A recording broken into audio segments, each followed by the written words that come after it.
সূর্য সোহাগের আবার বিয়ে। সূর্য সুস্থ হয়ে বাড়ি ফিরলে সূর্য ড্রিঙ্কের বোতলের সাথে কথা বলে। তখন সোহাগ মনে করে সূর্য ড্রিঙ্ক করবে, তাই বলে ডাক্তার এসব খেতে নিষেধ করেছে। তখন সূর্য বলে ডাক্তার এরকম অনেক কিছুই নিষেধ করে, সেগুলো শুনলে হবে না। সেই মুহূর্তে ইন্দ্র এসে বলে সূর্য বাড়িতে অনুষ্ঠান হবে, তুই সোহাগকে শাখা পরিয়ে দিবি। তখন সূর্য বলে না বুঝে স্মৃতিতে সিঁদুর পরিয়ে দিয়েছিস, এবার ঠেলা বোঝ।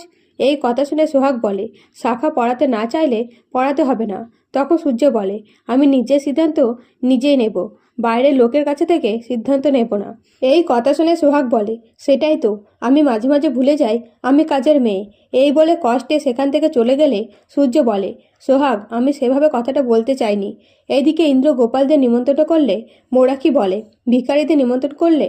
তখন ইন্দ্র বলে ওরা ভিখারি নয়, কাজ করে তার বদলে পারিশ্রমিক নেয়, আর ওরা না এলে এই অনুষ্ঠান সম্পূর্ণ হবে না।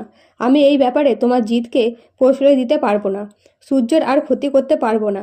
তাছাড়া গুরুদেব বলেছে অনুষ্ঠানে তুই সোহাগ আর সূর্যর বিয়ে সমস্ত নিয়ম মেনে দিতে হবে, তাতে মঙ্গল হবে। তাই আমি ঠিক করেছি গায়ে হলুদ থেকে শুরু করে একটা বিয়েতে যত নিয়ম আছে সব পালন করা হবে। এর পরের দিন সকালে শাখারি এসে শাখা দেখায়। তখন মৌরাক্ষী দামি শাখা পছন্দ করলে সোহাগ বলে গিন্নিমা যে শাখাটা দেখেছে সেটা তো অনেক দাম হবে। তো বন্ধুরা, মৌরাক্ষী কি সোহাগকে পছন্দ করতে শুরু করেছে?